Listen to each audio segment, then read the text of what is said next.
Hey everybody, welcome back to this week's episode. We are talking about reverse mortgages, the pros, the cons, and the potential alternatives.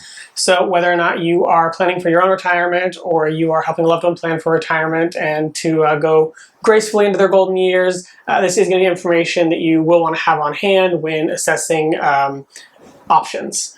So let's start by discussing the pros of a reverse mortgage. One of the biggest advantages is that they can provide retirees with a source of income without having to sell their property.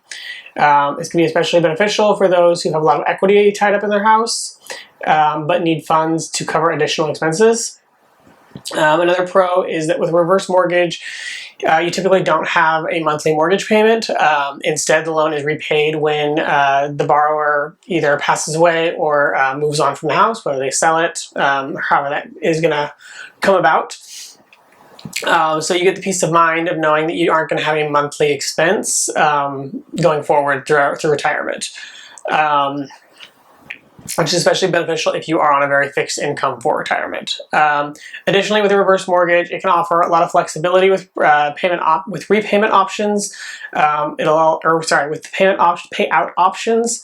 It can allow for you to either get a lump sum all at once. You can set it up for a monthly payment, or you can even set it up to be considered like a line of credit to you that you use when you need it. So the flexibility can be very useful as your financial needs are going to change over time, whether it be due to health issues or investments not getting the return they were supposed to, that kind of a thing.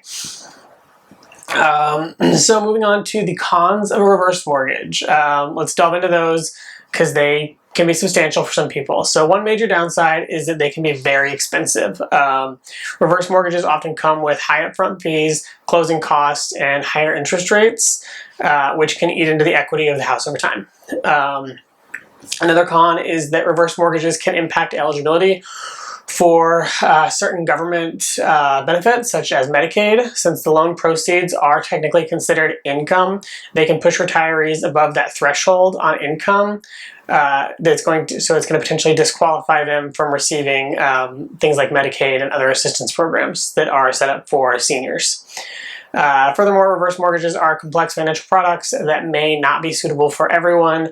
Borrowers need to fully understand the terms and implications of the loan, including the potential risks of defaulting and losing their home. So they are kind of a complex monster, and there's a lot of fine print with reverse mortgages.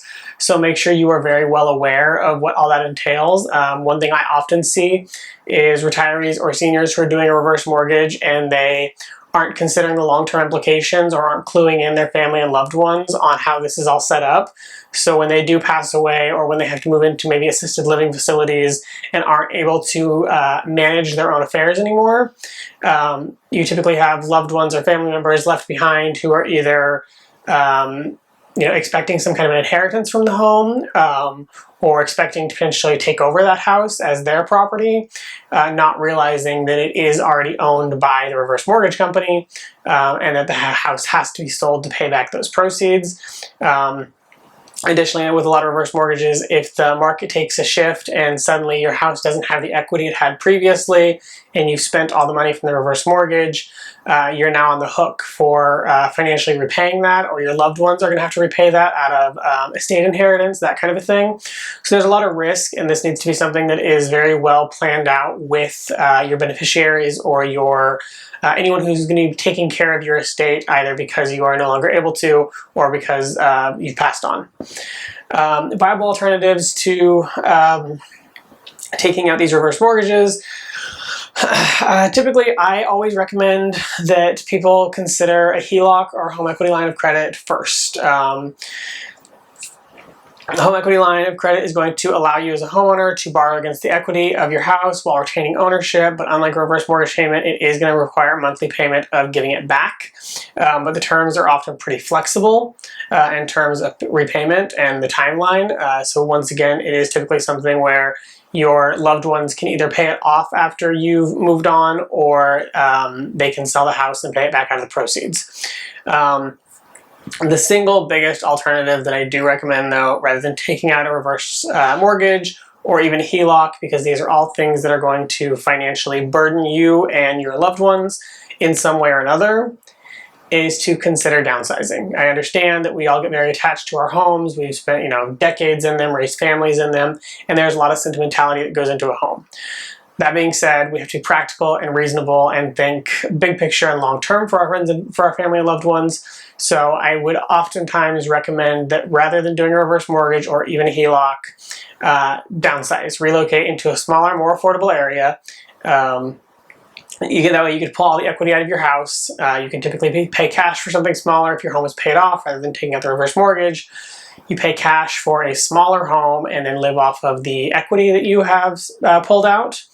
And it's also going to do things like give you the ability to have less maintenance, less dangerous activities as far as cleaning the gutters, being up on the roof, that kind of a thing. So it really is worth looking into downsizing and moving into something that is more appropriate for your current situation, whether that be downsizing into a condo or moving into a retirement community or just a smaller overall home that is far more affordable in potentially even in a more affordable area than you're currently in. Sometimes that's as easy as just going a couple neighborhoods away. Other times, yes, it can involve leaving the city or state, and those are conversations you'll need to have and think through. I am going to do another video talking about senior communities and retirement communities because I have been working a lot more with those recently, and I'm seeing a lot of big wins for people who are moving into retirement communities and senior living facilities. So we're going to do a separate video on those and kind of talk through those options and what that looks like and how you can work that to your advantage. So stay tuned for that. It'll be coming up soon.